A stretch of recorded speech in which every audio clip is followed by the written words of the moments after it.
Sim TV, feita para você curtir.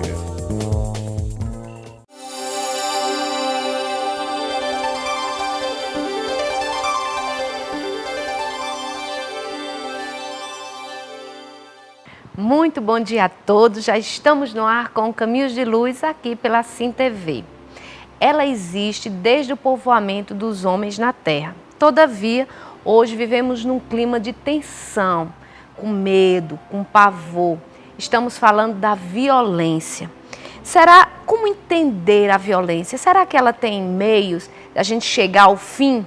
Vamos entender isso e quem vai nos ajudar nesse entendimento é o nosso querido amigo, colaborador aqui, há muito tempo já esteve aqui, Jomar Moraes. Jomar é jornalista, foi editor das principais revistas aqui no nosso país, entre elas Veja, Isto É, Super Interessante, foi também colunista da Folha de São Paulo, hoje é conferencista espírita, um grande trabalhador do movimento espírita aqui do nosso estado. Então, convidamos você a assistir e entender um pouco desse problema que infelizmente nos aflige nos dias atuais.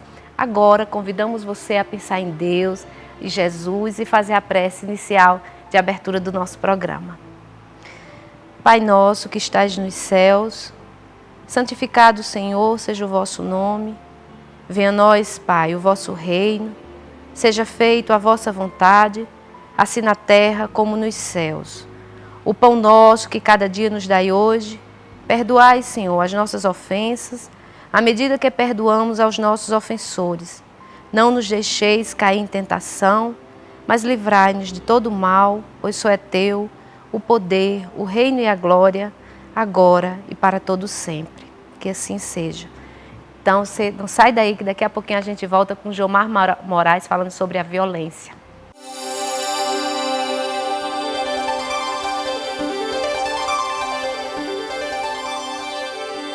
Bem, gente, já estamos de volta. Vamos conversar hoje sobre a violência. Vamos conversar com um profundo conhecedor do Espiritismo, que vai elucidar, que é o nosso querido amigo Jomar Moraes. Muito bom dia, Jomar. Seja bem-vindo, né? Já há tanto tempo. Bom dia, Gisete. Bom dia aos telespectadores. Realmente é uma satisfação retornar ao programa Caminhos de Luz. E me coloco à disposição. É verdade que já fui recebido aí com um jato de generosidade, de profundo conhecedor do Espiritismo. Mas é mesmo. Mas estamos aqui, mesmo sem ser este profundo conhecedor, disposto a partilhar, trocar ideias com a Gisete e com vocês. Gente, eu esqueci de falar, me perdoe, Jomar. Jomar é escritor, gente, tem um livro maravilhoso, que depois a gente vai falar também ao longo do nosso programa, né, do livro e também no outro programa, que Jomar vão fazer 2 programas, a gente tinha que aproveitar, né? Jomar, falando de violência, a gente iniciou dizendo que desde que o mundo foi povoado, a violência existe, né? Mas como explicar o quadro de violência que assusta as pessoas e aparentemente foge ao controle das instituições? Bom, Gisete, nós temos que ver aí as raízes da violência, né? O que nos torna violento? Não é necessário ser um cientista social, nem um pesquisador do cérebro, para perceber que quando nós praticamos um ato violento, nós estamos acuados, nós estamos ameaçados, nos sentindo ameaçados. É isso que nos torna violento, por exemplo, com um parente, com um amigo ou com uma pessoa estranha que por alguma razão nos suscita medo. E aí está o foco, a raiz do problema, medo. A violência, ela é fruto do temor, ela é fruto do medo. E o medo, ele existe onde há escassez de um outro sentimento, que é um sentimento importantíssimo, que é o sentimento do amor. Quanto mais amor nós temos, menos medo nós temos. E, consequentemente, menos serão as nossas atitudes violentas, porque nós não estaremos nos sentindo ameaçados. O amor nos dá esse senso de integração. O amor faz com que a gente baixe a guarda. E o medo, pelo contrário, faz com que nós ergamos barreiras. Então, todo aquele que está além daquela barreira que nós erguemos, essa barreira, ela, digamos assim, ela é errante, é junto a nossa estrutura psicológica chamada ego. Então, tudo que está depois dessa barreira nós consideramos uma ameaça para nós. E aí nos tornamos mais violentos. Eu diria que nesse momento existe uma cultura do medo na sociedade. O medo, como você falou, a violência, como você falou, é um fenômeno antigo. Os animais temem. Na época em que nós vivíamos na caverna, haviam muito mais ameaças externas e ameaças reais ao homem. Então, era importante que o homem, que o medo do homem aparecesse num determinado nível para que ele fosse cauteloso. O medo existe para a preservação do próprio ser, né, para a preservação da vida. Mas quando este medo passa de um determinado nível, ele passa a ser patológico e então começa a gerar disfunções na nossa maneira de nos relacionarmos com o ambiente, com os outros e até conosco mesmo, surgindo aí a questão da violência. Então, no passado, quando nós habitávamos a caverna, havia muitas ameaças reais. Hoje, existem muitas ameaças imaginárias, em razão do nosso edifício de valores, em razão da perda de uma conexão que nós tínhamos com a essência do nosso ser. A perda da nossa conexão espiritual. Isso nos torna muito mais frágeis, isso nos torna muito mais temerosos diante da vida, porque perdemos o senso da interligação com todos os seres, com todas as coisas, com todo o universo. Perdemos o senso de conexão com Deus, que é a fonte de todas essas coisas, de toda a criação. E aí cresce o medo, porque escasseia o amor. Essa conexão é a conexão com a própria fonte do amor, que é Deus. Então, escasseia o amor, começa a crescer o medo. E na esteira do medo surge a violência, que é um sintoma do medo. Aí você acha que nesse aspecto as instituições não têm controle sobre isso? Olha, esse não é um problema que vai se resolver no nível institucional apenas. Quando nós invocamos um nível institucional, nós estamos buscando a solução de efeitos. A instituição pode até ajudar se ela, digamos assim, estimula, favorece um processo educativo.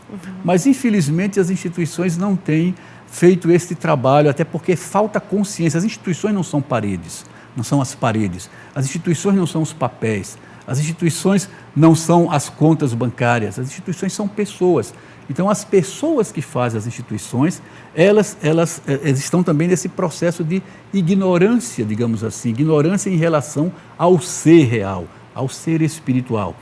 Então, para as pessoas que fazem a instituição, é suficiente atacar os efeitos. Ataque-se os efeitos e a violência desaparecerá. Mas se a causa persiste e a causa está no indivíduo, né, e no conjunto dos indivíduos, que é a sociedade, isso não vai desaparecer. Você contém um efeito e mais adiante surge uma outra válvula de escape onde vai aparecer outro efeito daquele medo que persiste. Daquele medo que é um medo existencial, em razão dessa falta de conexão com o mais profundo do ser, que é o espírito. E no plano da instituição, por haver, digamos assim, a ignorância em relação à causa profunda do problema, há também todo um jogo de interesses. A cultura do medo, ela serve a interesses, digamos assim, colossais no plano econômico. Eu diria até o seguinte: o medo favorece, de certa forma, a economia, porque o medo faz com que você compre. O medo faz com que você imagine que você tem que obter coisas externas, recursos que te protejam de uma ameaça que pode ser real e pode ser imaginária. Então você vai ter que erguer o muro, você vai ter que comprar a cerca elétrica, você vai ter que contratar um serviço de segurança, você vai ter que usar esse ou aquele remédio, você vai ter que usar isso ou aquilo. Então tudo isso favorece o carro blindado, as câmeras, né? As câmeras de segurança, enfim, todo um aparato que também move milhões, na verdade bilhões de dólares na economia. Então, a questão, digamos assim, como se diz na gíria, o buraco é mais embaixo. Nós não estamos descendo a raiz do problema. Porque no nível institucional, nós só atacamos a superfície, só abordamos a superfície do problema e ainda assim abordamos a partir de uma postura viciada e condicionada a interesses, às vezes, inconfessáveis. Há uma cultura do medo e há um interesse por parte de determinados grupos em perpetuar essa cultura do medo. Infelizmente. Infelizmente.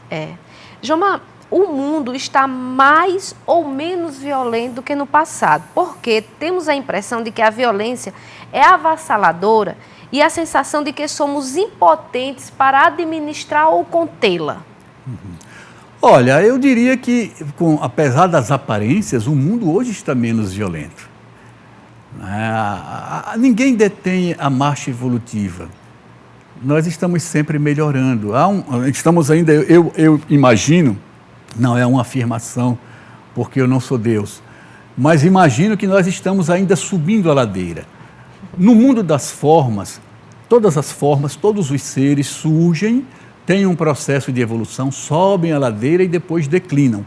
O homem também, enquanto forma física, vai ter o seu momento de declínio na face da Terra. Não é? A própria Terra vai desaparecer um dia. Não existe nenhum mundo, nenhum sistema estelar, nenhum planeta que dure para sempre. Isso é do processo da vida nesse nível dual, nesse nível das formas. Porém, nós estamos ainda, ao meu ver, subindo a ladeira, nós estamos avançando, nós estamos melhorando. Quando nós éramos habitantes da caverna, havia muito mais medo, muito mais tensão e muito mais estresse do que hoje. Primeiro, nós podíamos ser atacados a qualquer momento, à noite, na noite escura, sem iluminação, por um animal, pelo tigre, né? Pelo leão. Né? Depois, nós não tínhamos sequer a agricultura. Então, a cada dia era um dia novo e nós tínhamos que disputar o alimento, né, num ambiente inóspito e em meio às reações imprevistas de outros seres irracionais, os animais. Então, a tensão, o medo era muito maior e o nível de violência, portanto, era muito maior naquele tempo. Hoje, apesar de tudo, apesar dos delitos que às vezes nos assustam, nós temos menos violência do que no passado. No tempo de Francisco de Assis, né, 1200, apenas 800 anos atrás, havia muito mais violência do que hoje. O Papa Inocêncio, da época de Francisco de Assis, teve o seu corpo, né, assaltado no velório. O cadáver do Papa foi assaltado no velório, isso há 800 anos atrás. Nós não conseguiríamos sair à noite. Então havia muito mais medo e muito mais violência do que hoje. Então nós estamos num processo, digamos assim, melhor do que no passado. Mas ele parece muito assustador, por quê? Por causa do problema da escala. No passado, nós tínhamos um mundo com 200 mil pessoas, 100 mil pessoas, depois 500 mil. No início da Idade Moderna, devia haver menos de 600 milhões de pessoas habitando a Terra. Hoje nós temos 7 bilhões, então temos um planeta superpovoado e temos um planeta interligado pela comunicação em tempo real. Então, no passado, quando acontecia um crime, mesmo a uma cidade que ficava a 100 quilômetros da outra, aquela notícia só ia chegar na cidade vizinha dias depois, às vezes meses depois. Hoje nós temos os meios de comunicação que ecoam esses fatos e ecoam muitas vezes com sensacionalismo, porque a violência vende, a violência produz catarse em determinado tipo de ouvinte, e, consequentemente, acumula audiência. Ao acumular audiência, permite que as emissoras vendam espaço comercial e vendam espaço comercial a um preço mais alto. Então, cria-se uma máquina. Isso também está dentro da cultura da violência.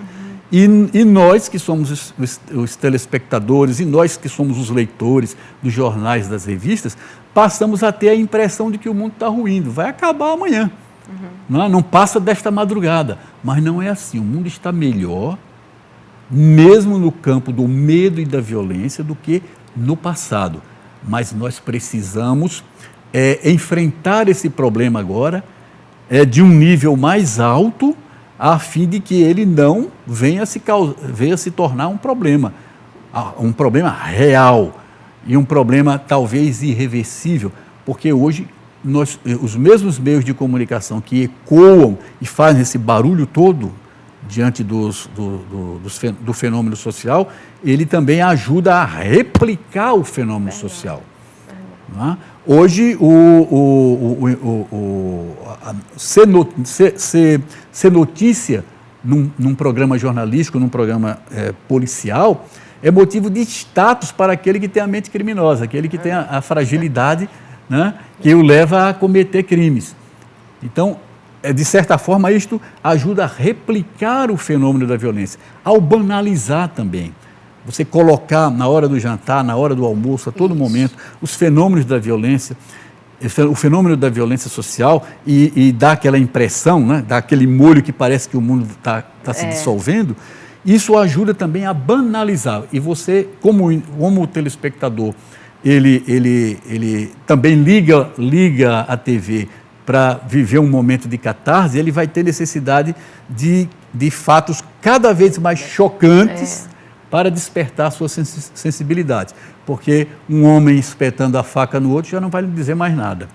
Vai ser uma coisa normal. Já vai ser uma coisa do dia a dia, como hoje em dia nós vemos como coisas do dia a dia, a brutalidade no tratamento convencional entre as pessoas, determinados atos de corrupção, as pessoas acham que é o esperto, se faz uma pesquisa e lá estão as donas de casa se identificando com os personagens de novela que vivem os vilões e não mais as mocinhas e os heróis, a mãe dedicada, o pai herói, mas sim o vilão da novela. Ou seja, quando você começa a oferecer o mal como no cardápio diário, aquilo banaliza e já não choca as pessoas, nem desperta a consciência de que é preciso harmonizar a vida. Não dar força à entropia, que é a força dissociadora, mas apostar na harmonia. Chega a ser, Jomar, o que você está falando, para algumas pessoas que acreditam, né, e vivem esse vício, chega a ser paradoxal, né? O que você está dizendo chega a ser conto da carochinha. Para alguns, não, isso não é verdade, porque as pessoas, é como você realmente falou, quando existe assim vamos supor que ocorreu um acidente, isso a gente fala porque a gente vê frequentemente, ocorreu um acidente, corre aquele pessoal todinho para lá, quando chega que não ouve, não teve nada não, quer dizer, não tem sangue. Não há mais sensibilidade, a sensibilidade vem embotando. Isso, chega até ser indiferente, né? Chega esse processo de indiferença que eu acho que é pior até do que o ódio e tudo, porque você fica indiferente a qualquer sentimento, né? Sem dúvida. O que esse tipo de atitude fortalece é o desejo, a aspiração de você se isolar, de você levantar barreiras. Você começa a olhar para um lado, você vê adversário, você vê inimigo, você vê ameaça, você vai levantando. Fortalezas que o impedem de se relacionar com o outro. Né? Muros que o impedem de conhecer o outro. Num ambiente em que as pessoas não se conhecem, o que medra, o que surge, o que cresce é a violência. Na medida em que eu vejo o outro como uma ameaça, sempre como algo desconhecido que pode ameaçar o meu ego, não é nem o meu ser profundo, o meu self, é o meu ego. Então, o que há necessidade é de nós focarmos a raiz do problema, que é o medo, e o medo ele é um produto da escassez de amor, da escassez de interação com o próximo. Com essa proposta, Jomar, o que você acredita que pode ou deve ser feito para encarar esse problema e resolvê-lo? Bom, a primeira coisa Vamos partir do nível mais sociológico para o nível espiritual, né? A primeira coisa é a sociedade se conscientizar de que a violência, a chamada violência, não é um assunto alheio a ela. Ela não é apenas vítima da violência, ela é também autora da violência. Porque a violência ela surge dentro de um contexto de valores que nós cultivamos.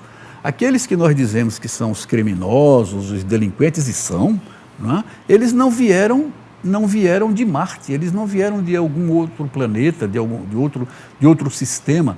Elas são pessoas que saíram de lares semelhantes aos nossos, parecidos com os nossos, expostos ao mesmo cultivo de valores éticos, de valores espirituais. Então, se essa coisa eclode de uma forma tão massiva como parece aos nossos olhos nos dias de hoje, é porque está havendo alguma falha no nosso processo de convivência e no nosso processo de educação. Que valores nós transmitimos aos nossos filhos? Não é o valor que nós transmitimos através do discurso, mas através da prática.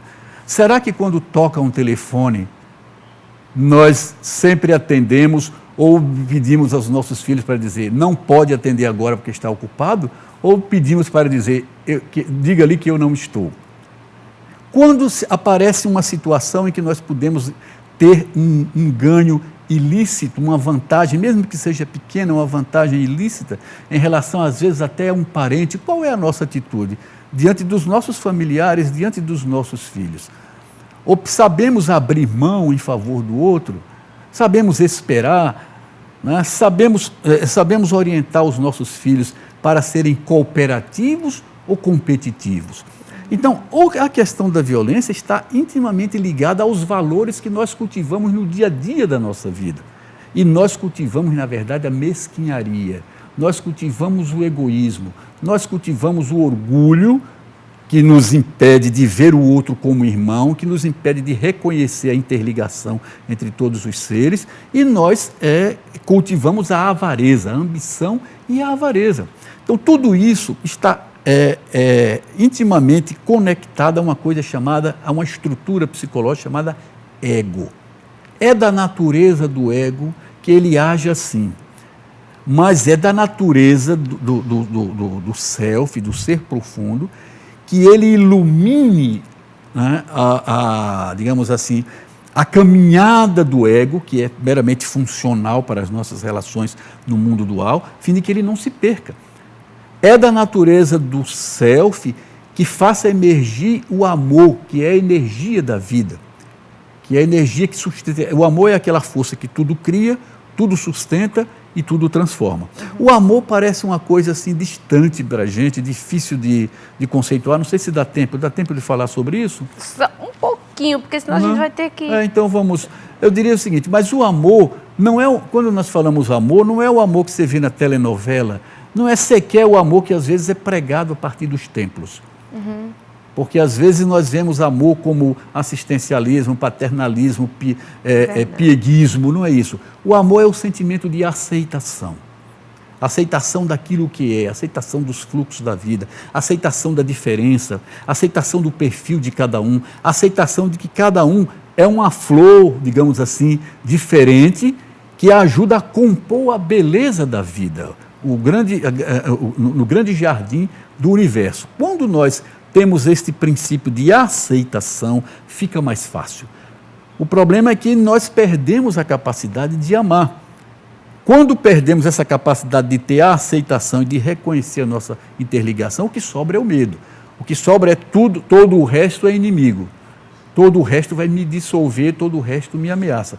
E aí nós estamos em plena cultura, caldo de cultura, para que surja o fenômeno da violência sob todas as formas. Eu vou pedir só, rapidinho, gente, porque ainda a gente tem, nosso tempo está acabando, mas eu queria dar uns anúncios aqui a vocês, convidar, na verdade, a todos vocês. Elson Monte, Tânia Monte, convida a todos para participar em uma noite na Índia, que ocorrerá 1º de junho, que é um sábado, às 22 horas, no Centro de Convenções, a apresentação de dança indiana. O evento é todo beneficente ao centro lá que eles participam. Mais informações, 8846-2092 ou 9125-4156. E temos também aqui a 29ª Semana Espírita Nosso Lar, que ocorrerá no dia 27 ao dia 1º de junho. Tema: Nas Fronteiras da Saúde Integral, Mente, Corpo e Espírito. Mais informações pelos contatos 3605-2594, 8823-4306.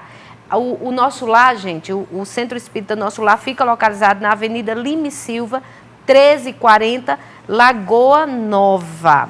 E aqui tem festa em homenagem à padroeira do povo cigano, Santa Sara Kali, que ocorrerá nos dias 24 e 25 de maio no Sesc de Ponta Negra. A senha custa R$20.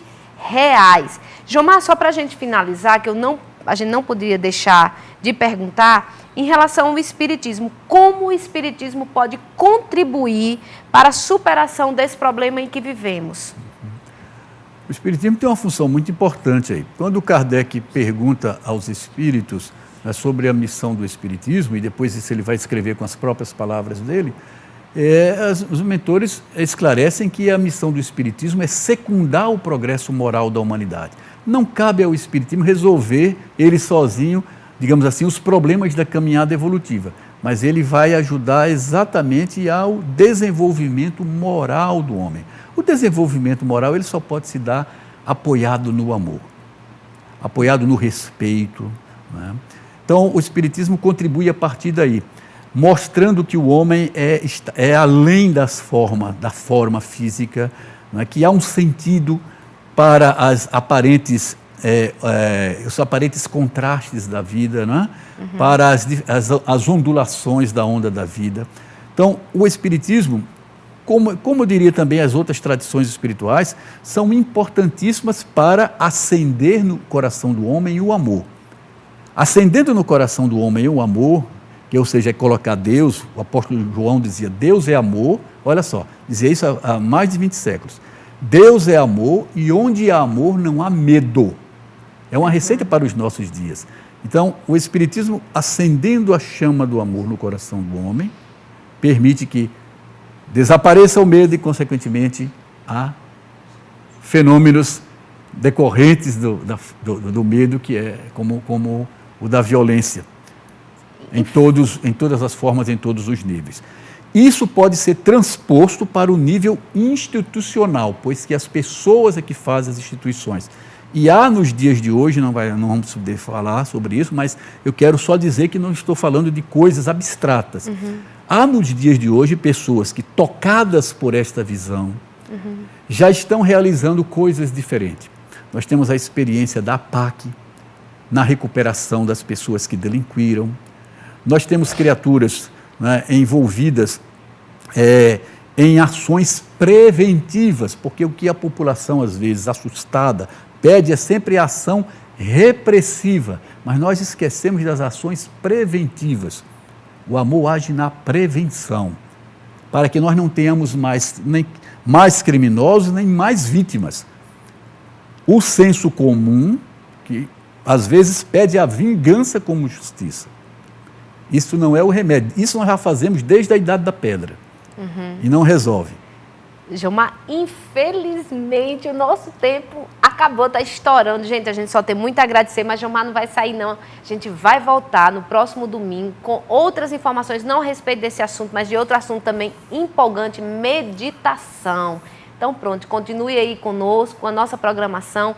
Fiquem com Deus. Espero que você tenha aproveitado o máximo todas essas informações, porque são valiosas, né? Principalmente para a gente que vive esse clima aí. E é o que Gilmar falou, mais amor e menos medo. Fiquem com Deus e até o próximo domingo, se Deus assim nos permitir.